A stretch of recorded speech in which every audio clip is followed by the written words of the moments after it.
Oh my goodness, ladies and gentlemen. Hello, I am Tessellating Hexagons, and welcome to my Let's Play of Kirby's Epic Yarn. Bit of a story here.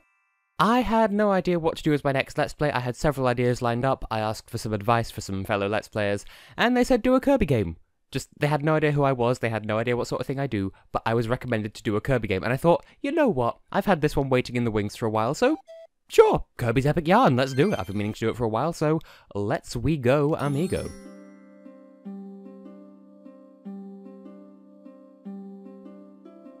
Welcome to Dreamland, a kingdom famous for peace and quiet. It's the perfect little land, if you like that sort of thing.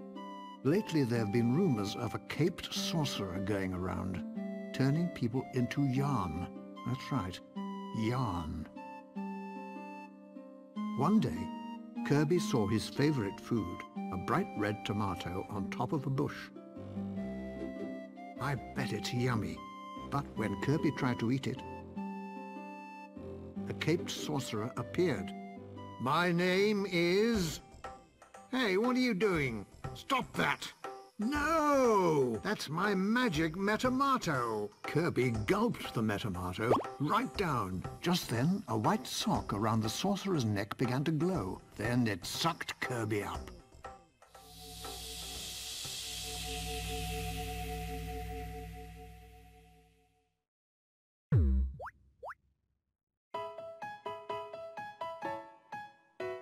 This grass feels funny, Kirby thought. It feels like trousers. And to Kirby's surprise, he saw that his entire body was made out of yarn.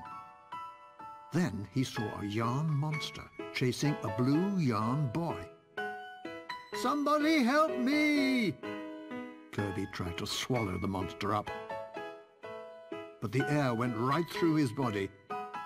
Kirby wondered what he should do.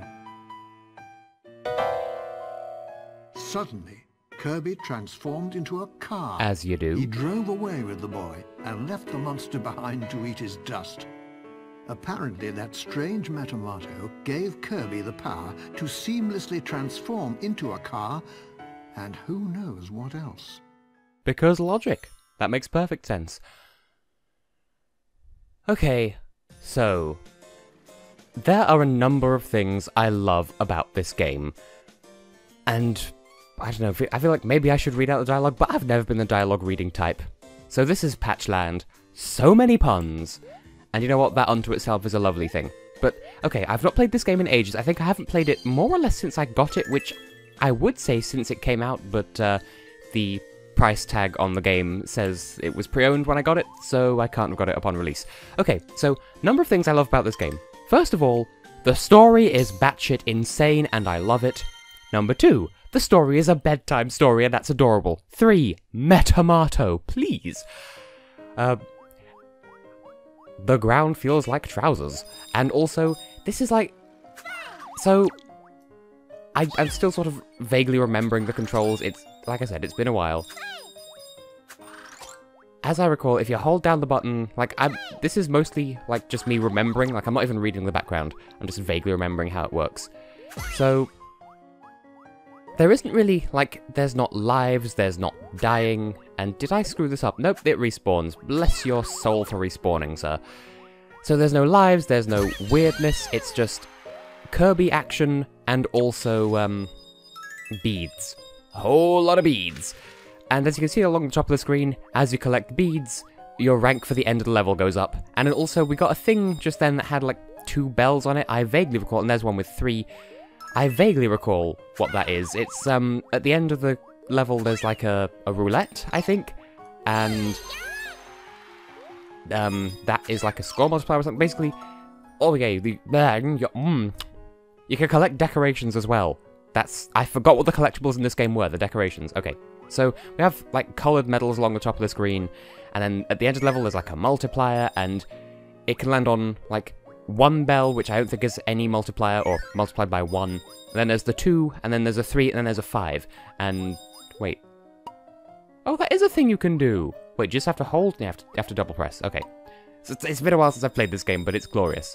I know because it's so sweet and simple, a lot of people won't give it a chance, and I don't trust these blocks, but I don't remember if they do a thing.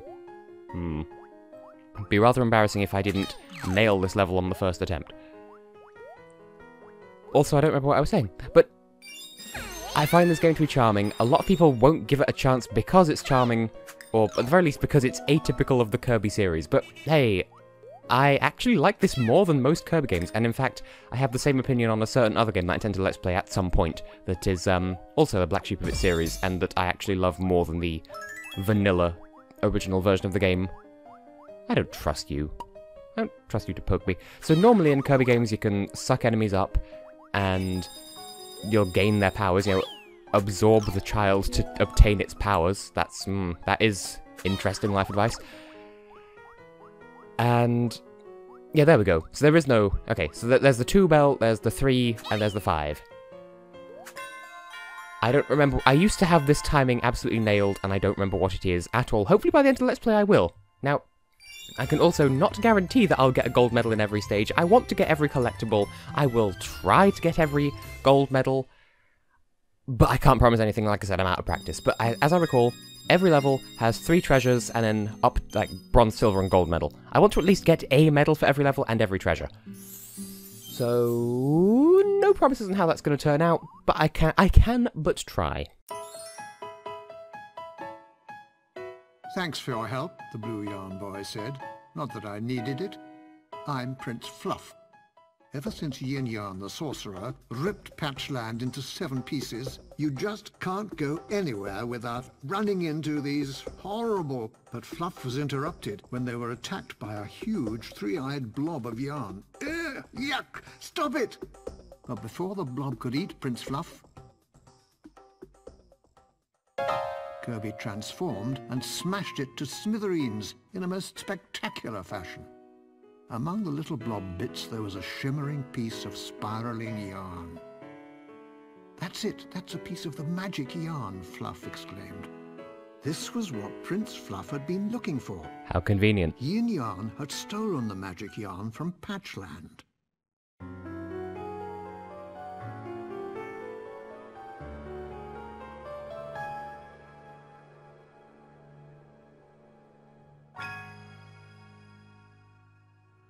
The yarn weaved its way into the fabric of the kingdom and stitched 2 pieces of Patchland together. What about the other pieces? I've got to find the rest of them. Kirby, always happy to help, decided to help his friend recover the missing pieces, and the 2 began their journey to stitch Patchland back together.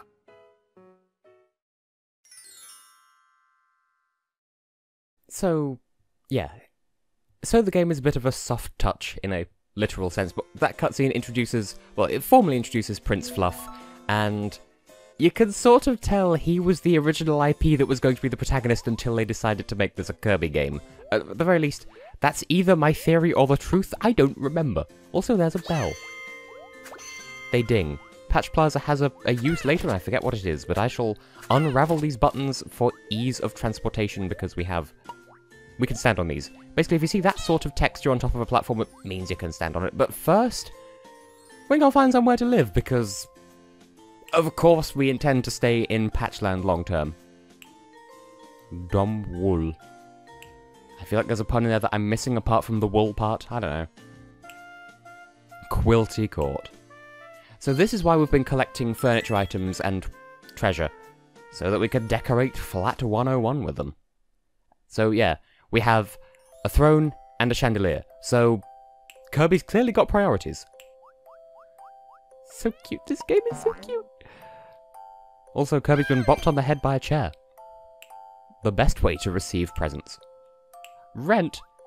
Get out of here with your Tom Nook ass. Do you really?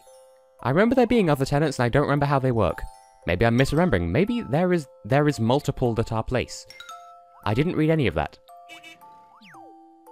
Okay, so I do indeed have to... My pointer is nowhere near properly lined up. But I might as well do this now. So... just pop that down there.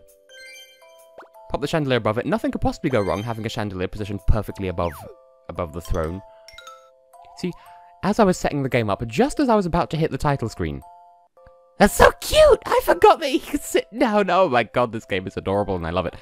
When I was setting the game up, like literally as I was waiting to commentate over the title screen, I was adjusting my sensor bar because it wasn't quite lined up, and now it's lined up even more badly. More worse, less goodly. Also, there's a woolly stained glass thing of Kirby above the door. This game is adorable. Ah, my heart. I love adorable things. Fight me. But please don't fight me. I am a soft piece of fluff and I will whip you with my yarn, which won't hurt at all. So anyway, World 1, Grassland. I love how the levels in this game work, because there's the next world. We can't get to it yet because it's not physically there. We need to attach it separately with spinning yarn and gravity. We have all these doors that we can't go through because they're not on the ground. Kirby can't float like he can in most Kirby games. And yeah, this is World 1 for all intents and purposes, and also it literally is. And you can see those little circles here and there as well. Those will become relevant shortly, and I love how levels work in this game. Can I stand on this? I feel like I can stand on this. Water, come back down. Can I stand on you? I can. Nice. This probably doesn't do anything, but I want to do it anyway. Come on, go whoosh again. Hey. This was completely pointless, but it's adorable! I could bounce on clouds. Hold on, this just got even better. Can you be helped? You're just gonna sort of sit here. Okay. Oh, and there's the boss. But of course we can't get that high. Or, well, we can, because we just did. But we can't use that door, so let's go through the one door that is open, because enough faffing around. Fluffing around? No, that was terrible. So, we've had a tutorial level. This is where the main fluffy meat and fuzz potatoes of the game begin. And I think I've already explained all of the mechanics and stuff. It's just... That's it. This is a game. You get beads, you get items, and I've, for a while... Oh yeah, these guys drop money for some reason. Which is, again, is a perfectly logical thing to do. But I have wanted to do Yoshi's Woolly World as a Let's Play at some point, and I decided, back when that game was announced, that I wouldn't want to do that without having Let's Played this first. So, this isn't... Hang on. You're still dropping money. Must you tease me so with financial gains? I am but a lowly capitalist. And, I don't know, it hardly seems worth it for the pitiful amounts that we are being bestowed with when there is treasure right here. Oh, that's nice. Did I stop mid-sentence? I do that sometimes. So, I'm not playing this with the explicit intention of, I'm only doing this because I want to do, Yoshi's Woolly World. I wanted to do both. I wanted to do this game anyway. In fact, this is one of the first games I ever set aside in my brain space for potential Let's Playing purposes.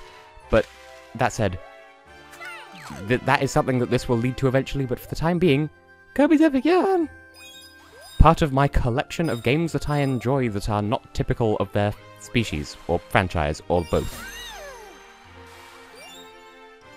But yes, this game is cute, and I cannot be convinced otherwise. Boop. That did nothing. Well, give me more of your beads. I want all of the beads, and I will settle for nothing fewer than every single one of the beads. Except those ones are probably going to disappear before I can get to them, or they didn't. Oh yes, that's one thing that I've been meaning to bring up and haven't actually got to so far. These, the beads. Because there is no health system in this game and no damage, if you get hit, well, I think if you fall off the stage, you just die and you have to start again, which is, I think, the harshest thing this game can do.